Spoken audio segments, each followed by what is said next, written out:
오늘 말씀에서는 서머나와 버가모 교회를 향한 편지, 두 교회를 향한 편지를 살펴보겠습니다. 소아시아의 7교회에 보내는 편지는 칭찬과 책망의 메시지가 함께 나열되어 있습니다.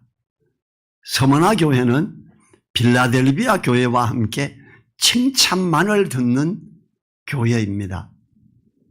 이러한 모습은 본받아야 하지요. 또 버가모 교회는 우상숭배가 난무하는 지역에 있었고요. 우상숭배와 황제의 숭배를 강요하는 버가모 교회는 사단의 위가 있는 곳이라고 합니다.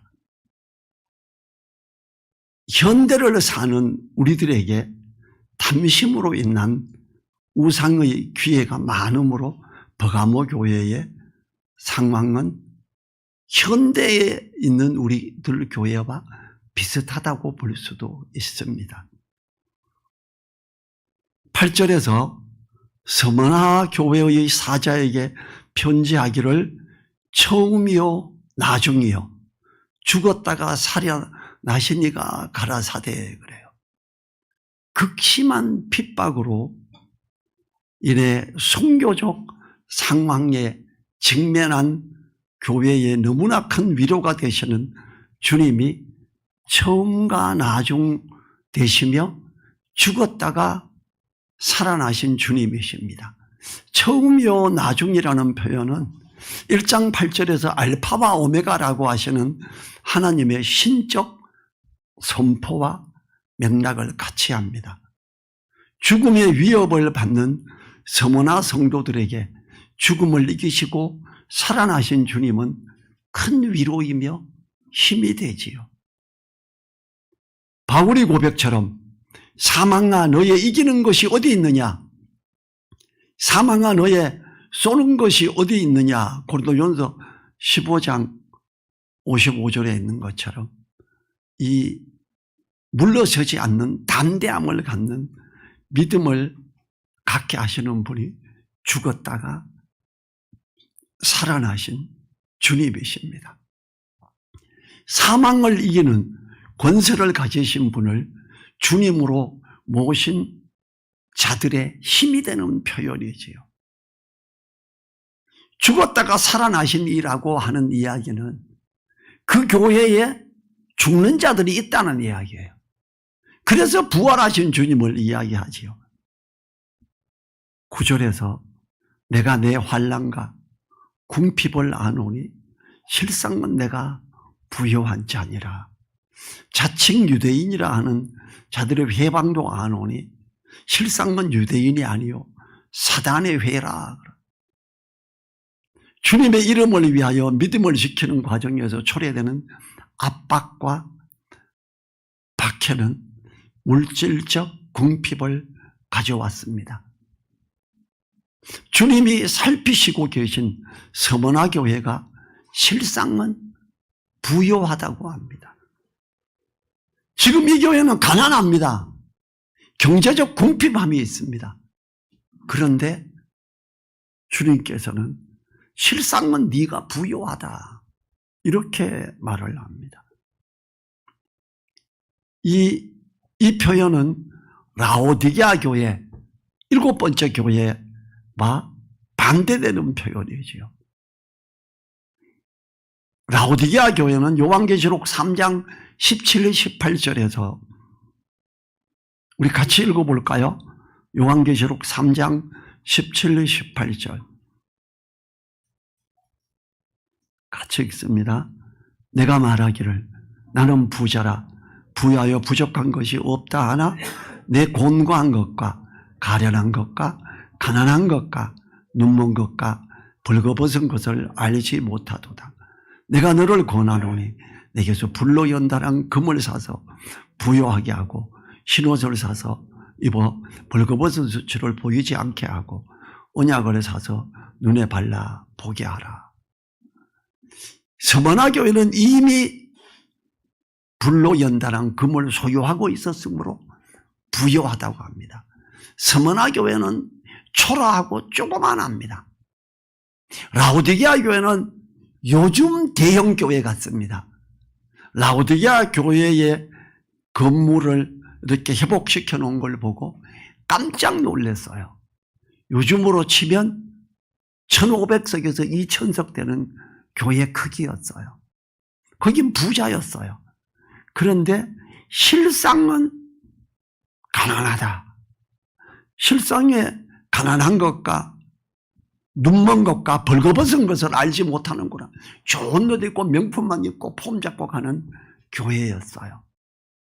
근데 거기는 실상은 가난하대요. 근데 지금 이 서머나 교회는 현실은 가난하고 너무 궁핍한데 실상은 네가 부유하다 이렇게 말을 합니다. 세상적 가치관에서는 가난한 상태이지만 하나님의 가치관으로 보면 부유한 상태였음을 말합니다. 이로 보건대 기복사상, 주님을 믿으면 복받음으로 세상적으로 잘 된다는 것, 이건 위험한 발상이죠. 아니요, 주님을 믿고 정말 고통받으면서 가난해버린 사람들이 있습니다. 그럴 수 있어요. 지금 그게 서머나 교회 성도들이었고 주님은 실상은 너가 부유한 자다 이렇게 말하고 있습니다. 오병이어의 기적을 인하여 주님을 따라가면 배불리 먹겠다는 사람들을 향해 주님은 자신을 따르는 자에게 십자가를 지라고 하셨던 것을 생각해야 합니다. 주님 따라가면 배불리 먹는다. 보리떡 5개와 물고기 2마리를 가지고 남자만 5,000명을 먹고도 12광주리가 남았어요. 거기는 애들이 더 많았을 거고 여인들이 더 많았을 겁니다. 남자들은 일을 하러 가야 되는데 일하러 갈 데 없는 사람들이 거기 왔지요. 근데 주님이 물로 포도주를 만들었을 때 최고급 포도주였죠. 주님이 물고기 2마리와 보리떡 5개를 가지고 풍성하게 먹도록 하셨을 때 그는 얼마나 맛있었을까요? 와, 최고 명품이다. 이렇게 맛있는 보리떡이 있어. 이렇게 맛있는 물고기가 있어. 이랬을 거예요. 주님인데 오니까 배고플 것도 없다. 최고 명품을 먹는다. 주님 따라가자 이러고 마구 따라오기 시작하는 거예요. 그때 주님이 그러시죠.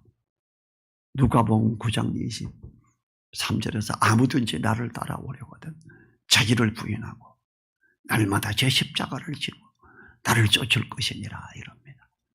그냥 와서 복 받는다 이게 아니라 자기에 대한 세상적인 세속적인 거 부인해라. 그리고 주님의 말씀을 따라 고난받으면서 자기 십자가를 지고 따라와라. 그러면 은혜 누린다 이렇게 말하는 거죠. 또 서머나 교회에는 자칭 유대인이라 하는 자들이 있었습니다. 이들은 성도들의 믿음을 회방하는 자들이었습니다. 주님은 이들을 사단의 회라고 칭했습니다. 유대인은 회당을 중심으로 모임을 갖습니다. 이 회당을 중심으로 하는 그들의 모임이 실상은 사단의 조종을 받고 있다는 것을 주님이 말씀하시고 계시지요. 유대인들은 하나님 말씀을 읽고 예배드리는 자들입니다. 그러한 그들이 서머나 교회의 지도자였던 폴리캅을 죽이는데 열심히 도왔다고 기록에 있습니다. 유대인들은 첫 번 선교자였던 스데반 집사를 죽일 때도 성전에 대한 잘못된 개념으로 인해 죽이게 되었지요. 거짓과 실상은 스스로의 착각으로 인해 형성됩니다. 유대인들은 스데반을 죽일 때도 자기들이 하나님의 일을 하는 자들이라고 생각했습니다. 스데반이 죽을 때 주님께서는 하나님 우편에서 서셨어요. 스데반아, 내가 너와 함께한다. 스데반은 돌에 맞아 죽으면서도 아멘으로 죽을 수 있었지요. 유대인들은 잘못된 착각으로 인해 하나님을 향한 잘못된 열심이 사단의 도구가 되어버렸던 것입니다. 고린도후서 3장 14절부터 16절에서 이렇게 표현합니다. 그러나 저희 마음이 완고하여 오늘까지라도 구약을 읽을 때에 그 수건이 오히려 벗어지지 아니하고 있으니 그 수건은 그리스도 안에서 없어질 것이라. 오늘까지 모세의 글을 읽을 때에 수건이 오히려 그 마음을 덮었도다. 그러나 언제든지 주께로 돌아가면 그 수건이 벗어지리라. 주님 안에서 성령의 인도함을 따라 말씀을 분별하고 제대로 알아갈 때, 구약을 읽을 때도 그 수건이 벗어짐으로 제대로 볼 수 있다, 이렇게 말해요. 유대인들이 제대로 된 주님을 초점으로 기록된 그 구약을 알지 못했기 때문에 그들은 종교적인 열심으로 가서 사실상 사단의 회로서 있어버렸던 겁니다. 주님 안에 깨어 있으므로 말씀을 옳게 분별해야 함의 중요성을 알게 하지요.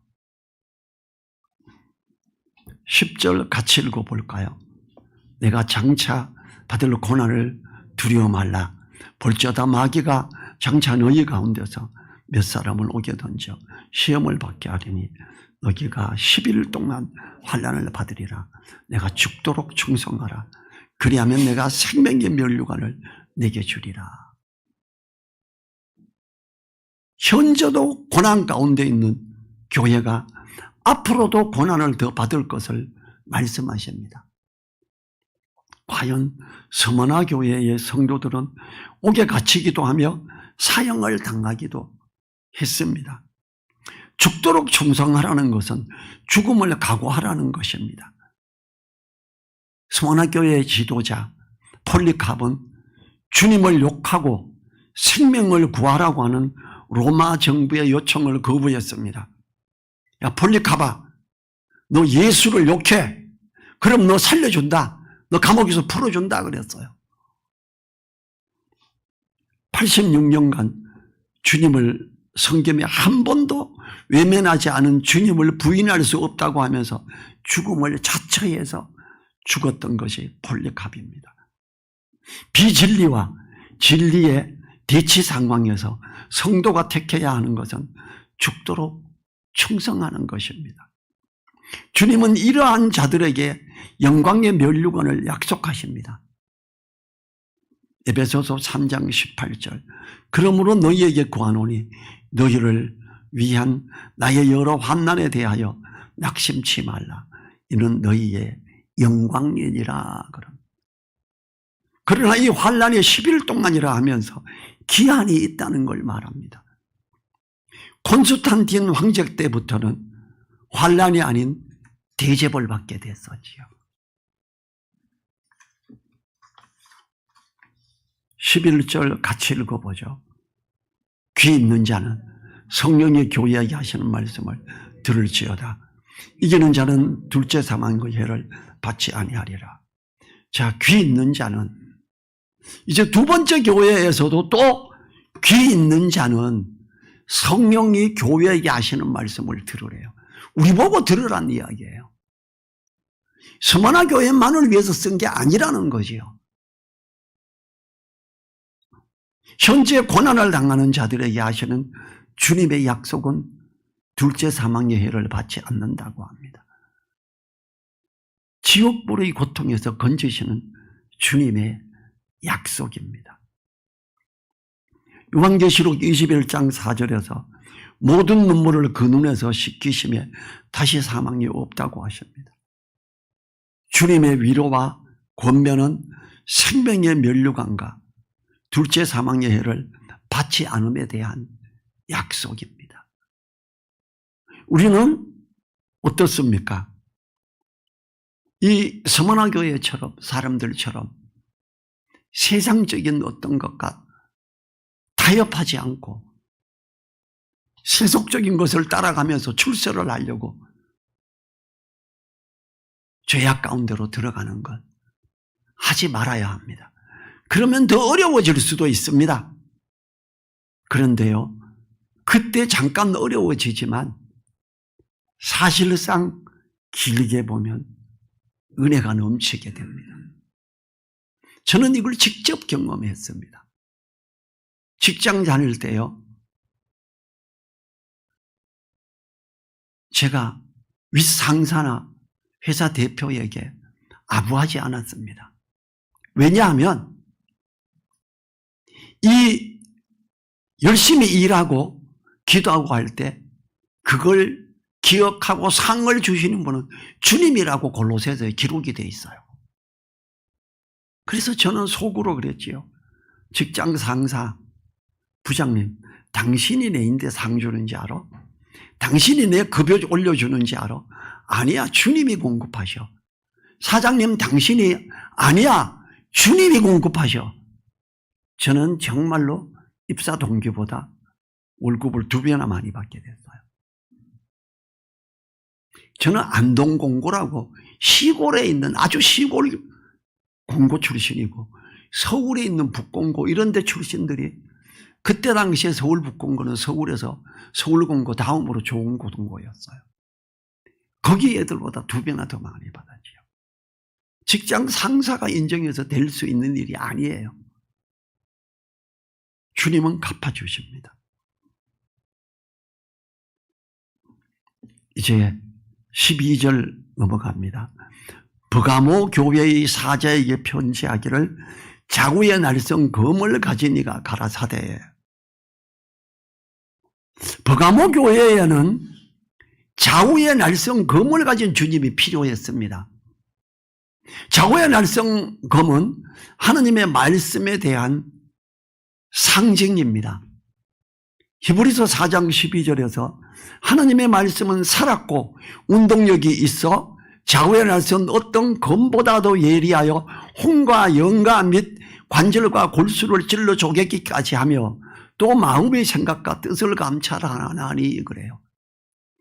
예리하고 날성 검과 같은 말씀이 필요한 교회가 버가모 교회였습니다. 그래서 좌우의 날성 검을 가진 주님이 필요했지요. 이 우상에 대한 것을 분별하지 못하는 그들에게 마음의 생각과 뜻을 감찰하시는 말씀이 필요하지요. 현대를 사는 우리들에게도 예리한 말씀이 너무나 절실한 것이 같은 상황입니다. 현대교회가 어떻습니까? 그저 말씀을 두루뭉실하게 넘어가면서 교리를 따라가려고 합니다. 아주 악한 케이스죠. 그런 교회들에게 꼭 필요한 주님, 좌우의 날성검을 가진 주님이 필요하지요.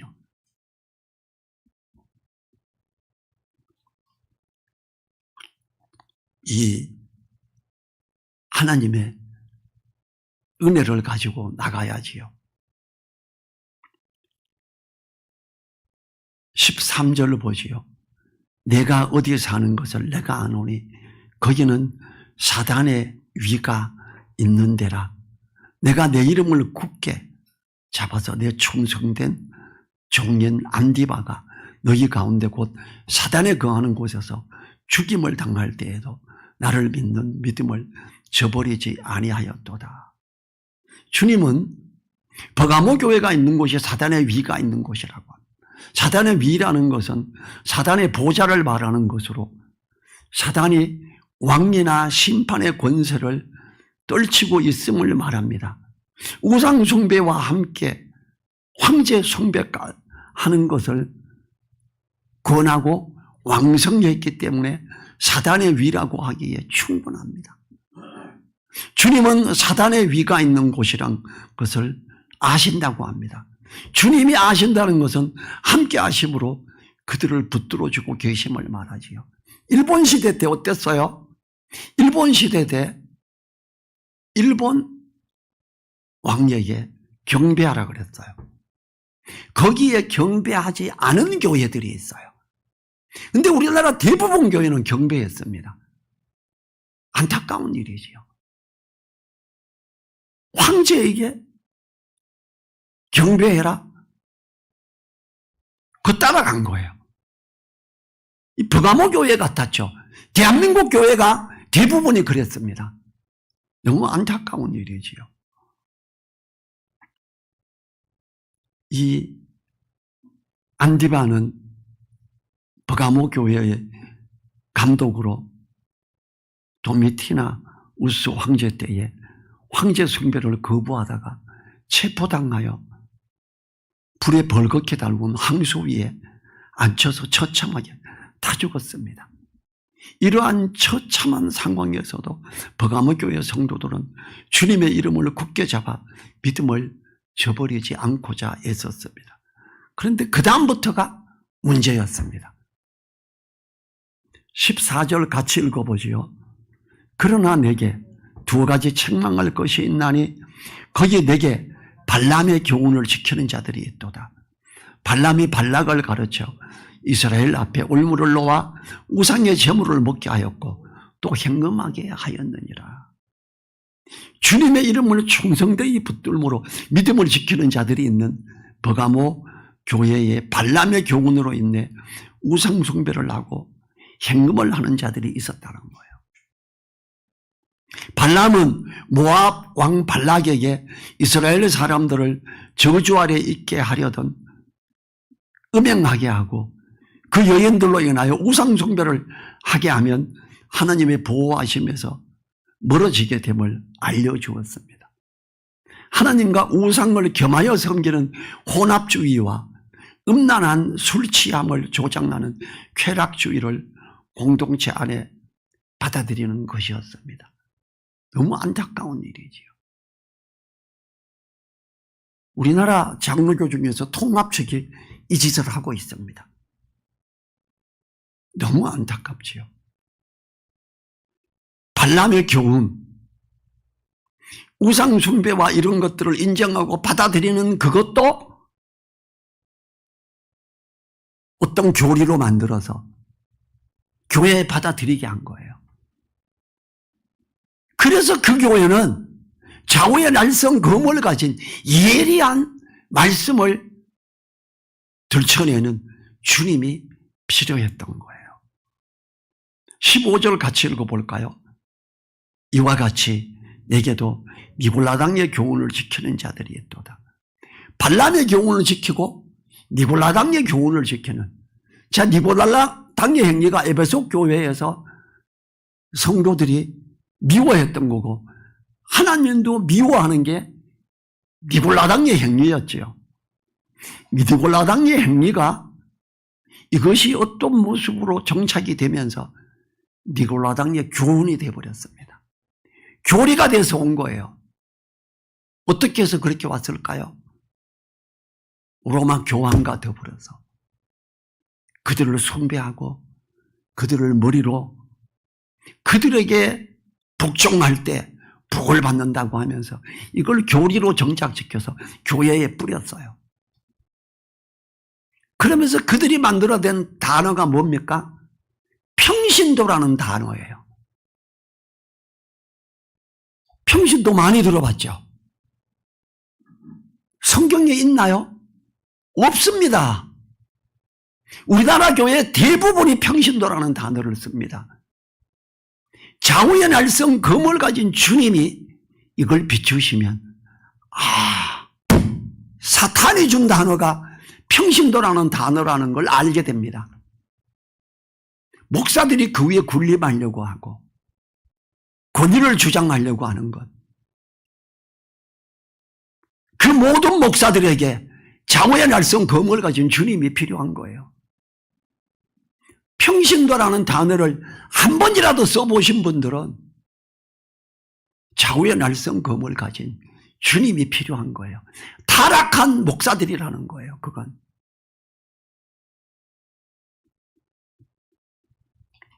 육절에 보면 니골라당의 행위를 주님이 미워하셨지요.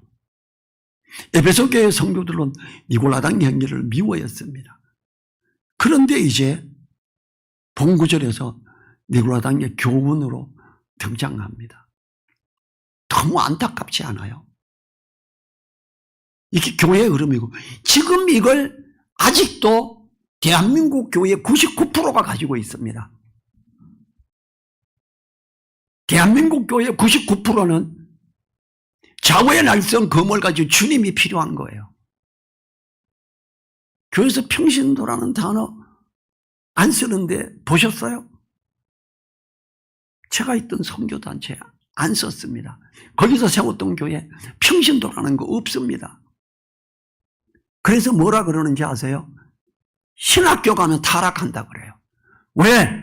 신학교 졸업하면 목사 안수 받고 평신도라는 단어를 쓰기 시작하니까 참 타락한 존재가 되는 거예요.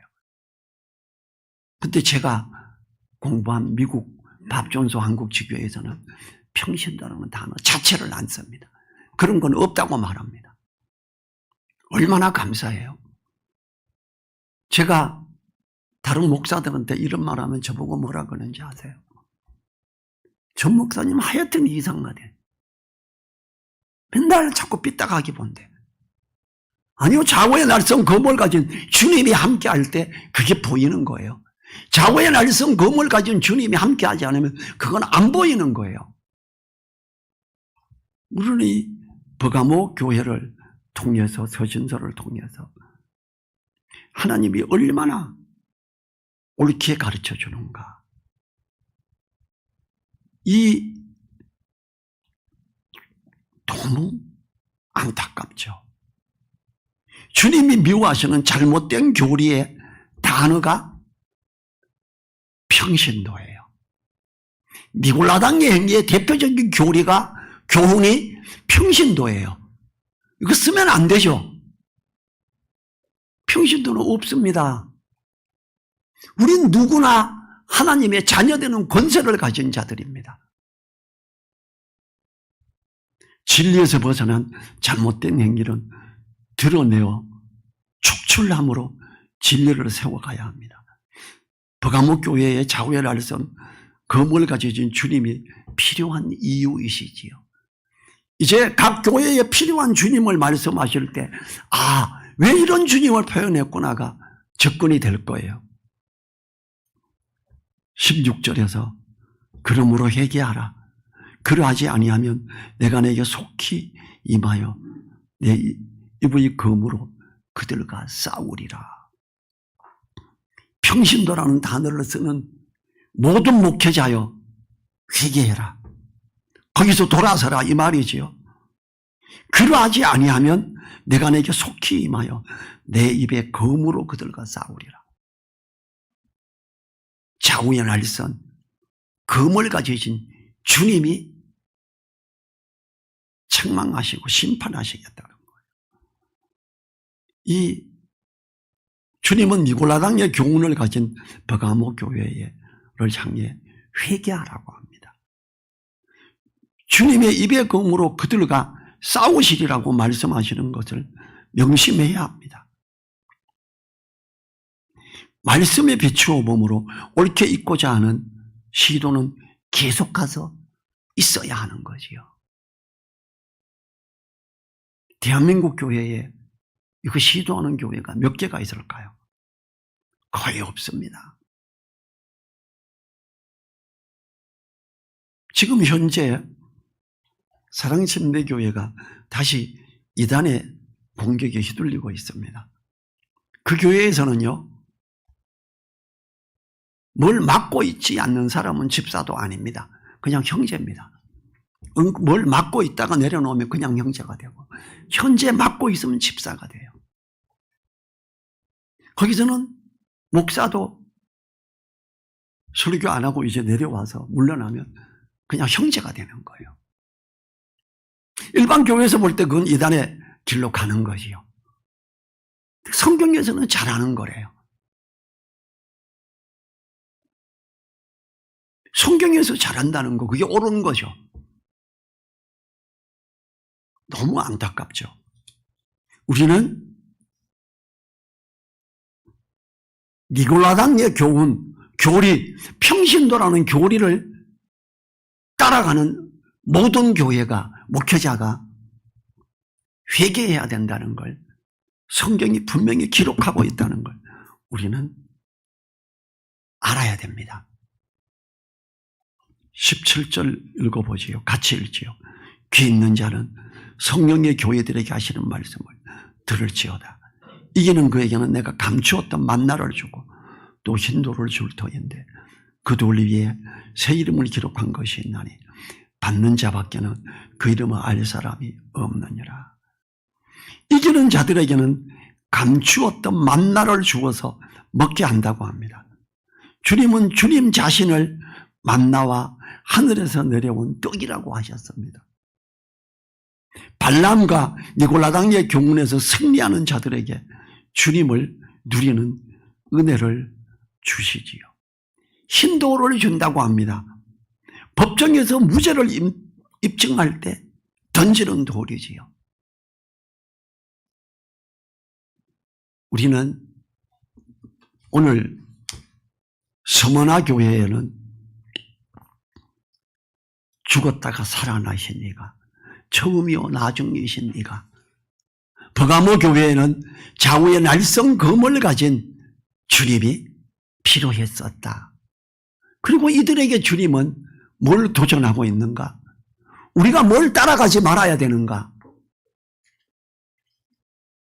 제가 평신도라는 거 성경에 없는 겁니다. 사용하면 안 됩니다. 많이 그랬지요.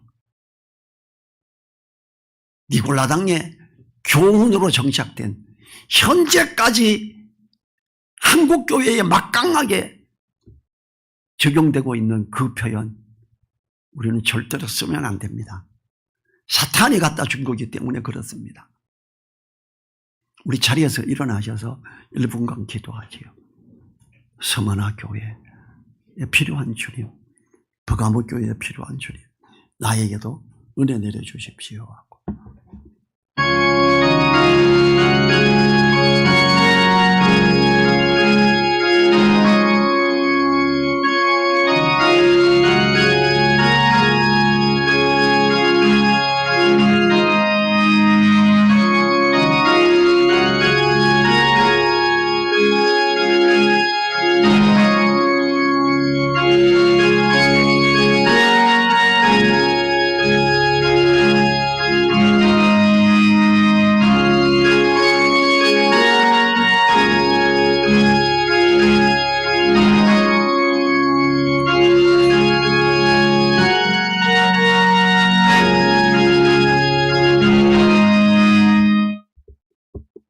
주님 감사합니다. 좌우의 날성검을 가지신 주님, 우리에게 함께 하시고 우리가 말씀에 우리를 비춰보며 분명한 나아감으로 가며 이 세속에 물들지 말고 오직 주님의 말씀을 따라 은혜를 누리는 우리로 있기를 원합니다. 함께 하시고 역사하시는 주님, 우리에게 힘 주시고 때로 어려움을 당하더라도 말씀을 붙들고 실행하고 나가는 우리 되게 하옵소서. 감사드리며 예수님 이름으로 기도했습니다. 아멘. 지금은 좌우의 날성검을 가지신 우리 주 예수 그리스도의 은혜와 말씀을 따라 나가는 자에게 함께 하시며 평탄하고 형통한 길을 주시는 하나님의 그 크신 사랑과 진리 가운데로 인도하는 성령님의 감동, 감화, 교통하심이 머리 숙인 한 분 한 분들 그 머리 위에, 그 가정 위에, 그 일터 위에, 늘사랑 교회 위에 이제로부터 영원토록 함께하여 주시기를 간절히 축원하옵나이다. 아멘.